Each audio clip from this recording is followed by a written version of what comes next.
Всем привет, дорогие друзья! Вы снова на канале Bon Appetit Life. В предыдущем видео, которое вот здесь, я жарил казан-кебаб по собственному рецепту из курицы. И там пообещал, что пожарю шашлык классический, без маринада, то есть так, как его жарят на Кавказе. Не переключайтесь, будет вкусно. Поехали!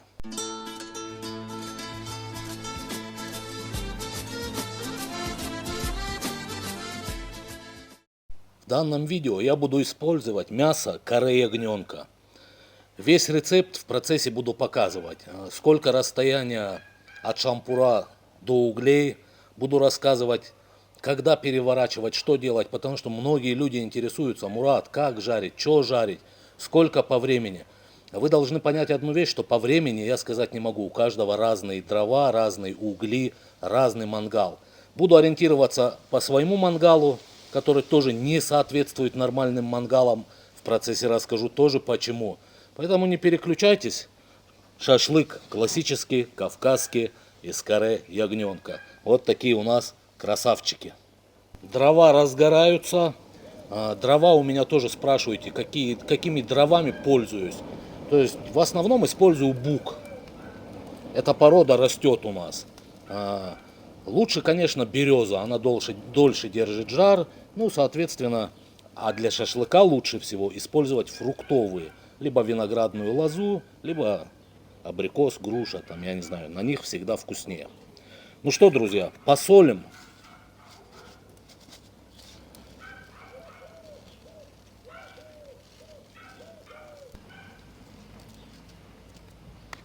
И поперчим.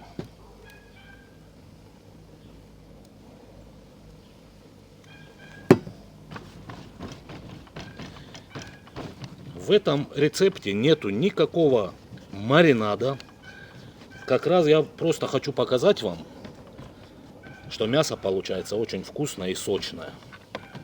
Не надо его мариновать никакие сутки, ночь, добавлять никаких киви и всякой. Максимум можете добавить минералки. С обратной стороны то же самое.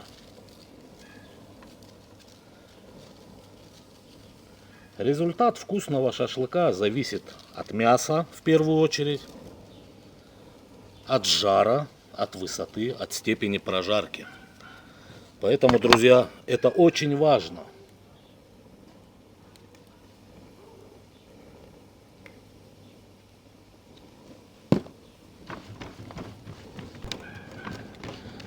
Вот так будет достаточно. Значит, всю эту процедуру делаем сразу, как только развели костер. Надолго в соли оставлять нельзя, мясо даст сок и будет сухое. И сразу нанизываем на шампура. Не надо ждать, пока соль начнет действовать. К этому времени, пока нанизаем, чуть полежит, костер догорит. И будем жарить на хорошем жаре. Чтобы мясо у нас не сохло, а именно прожарилось с двух сторон быстро. И при этом весь сок остался внутри. Мясо, друзья, обязательно прокалывайте через жировую прослойку. Именно она нагреется и не даст мясу прокручиваться в процессе жарки.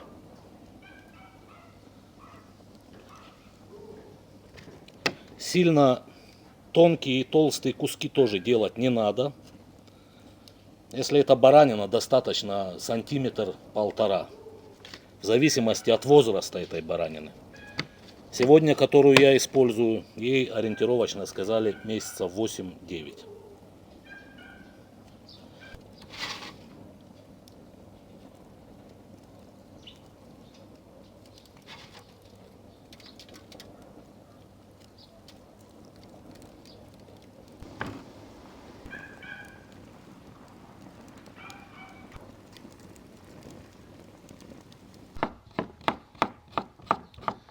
Как говорится на классический кавказский шашлык, классический весенний салат.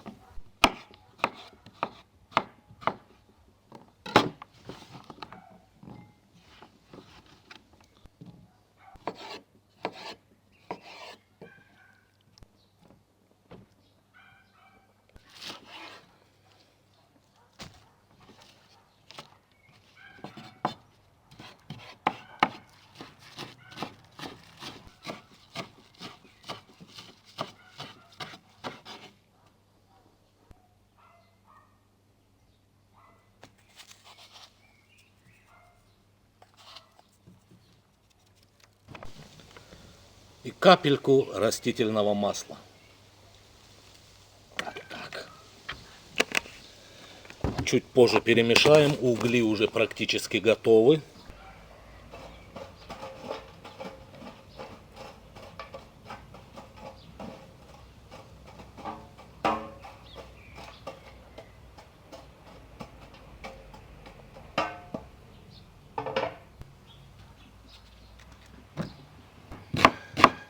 Подготовлю лук с уксусом.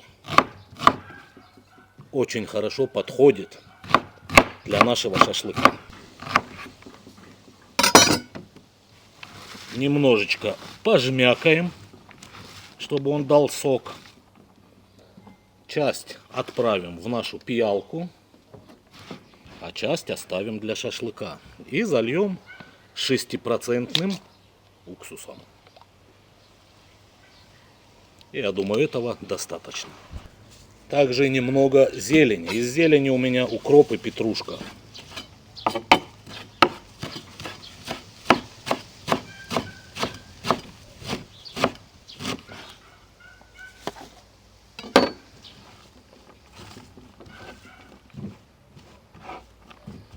Так, ну что, пойдемте ставить.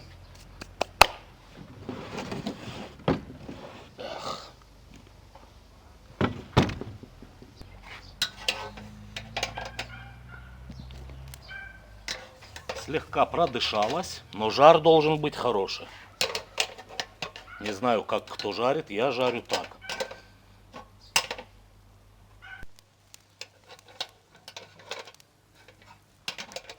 И теперь переворачиваем. Переворачиваем, то есть как только мясо начинает шипеть, немножечко прихватило, перевернули, чтобы сок не капал. Когда мясо шипит, капает сок. Если сок выйдет из мяса, мясо будет сухое. Поэтому шипеть начало, перевернули, чтобы сок обратно пропитывался. Шипеть начало, опять перевернули. Ну и таким методом прожариваем.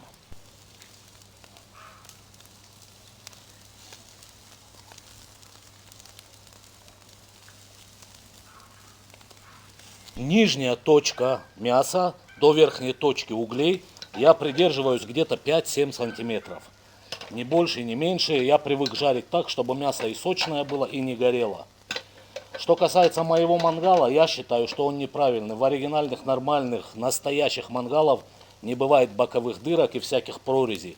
В крайнем случае, если прорезь делают только с одной стороны. Все остальное это просто неудобство, пиар-ход.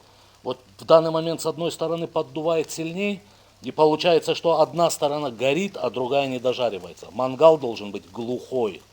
По высоте мангал, 15-17 сантиметров. Соответственно, уголь. И от мяса до угля я жарю так, 5-7 сантиметров. Часто переворачиваю.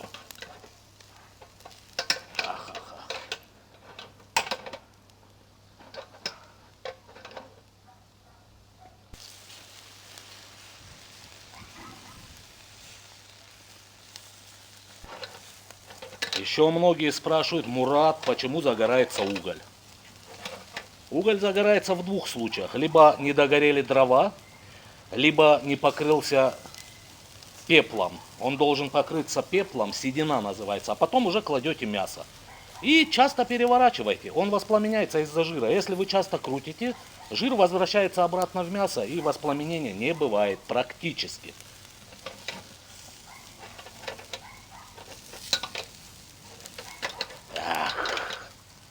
Смотрите, какой цвет. Я не знаю, камера передаст, нет. Уже просто вечер. Ну, цвет просто золото, друзья.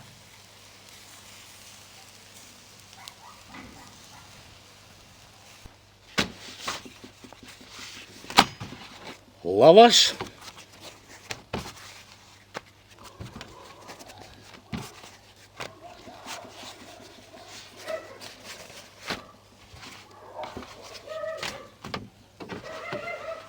Значит, друзья, мясо я жарил, самое много 10-12 минут, постоянно переворачивая, на хорошем жаре.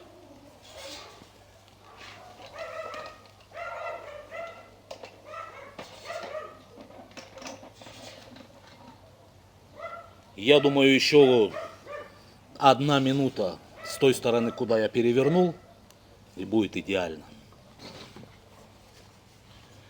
Подготовимся.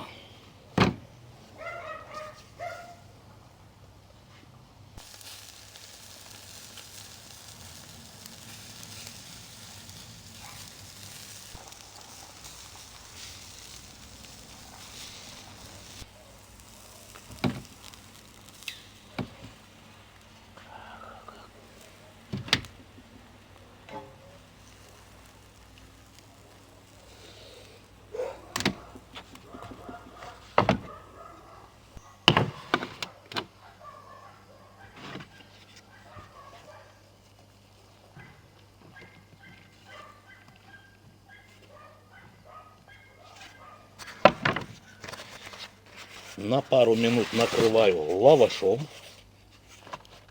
Мясо должно немного отдохнуть. Поджарим лаваш.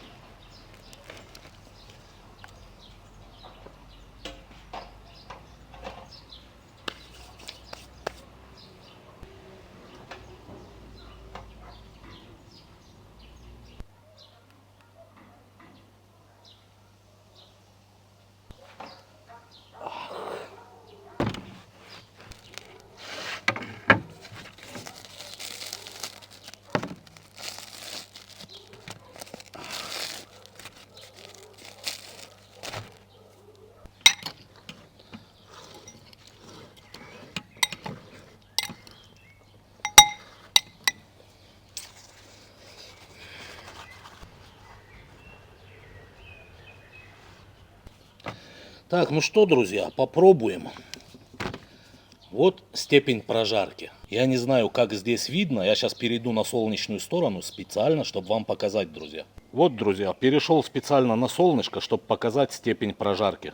Там просто тенек, и кажется, что мясо черное и сгорело. На самом деле, вот его цвет. Вот это, я считаю, идеальный шашлычок. Пойдемте пробовать. Вот она сочность. Все четко.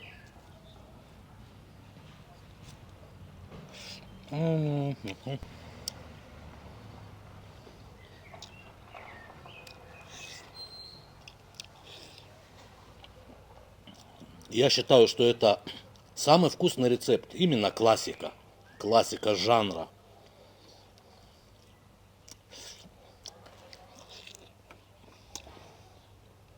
Так. Под это дело по традиции обязательно надо поднять маленький стаканчик, именно маленький, но с очень большим чувством. Поднять за вас, за тех, кто досмотрел это видео до конца. Пожелать хочу вам крепкого здоровья, благополучия. Впереди лето. Желаю вам, чтобы это лето осталось у вас навсегда с хорошими воспоминаниями. Именно с хорошими. Чтобы набрались здоровья, прибавилось счастья, никогда не болели. За вас, друзья.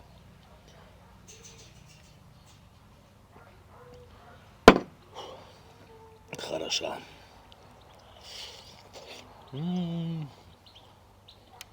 Я присяду, с вашего позволения.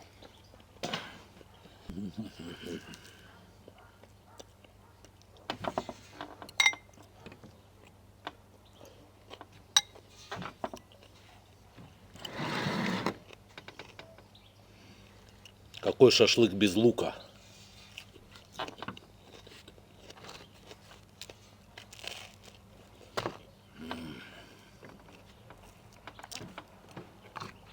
Эти кусочки красавчику оставлю. А то сейчас придет, блин, уставший с работы.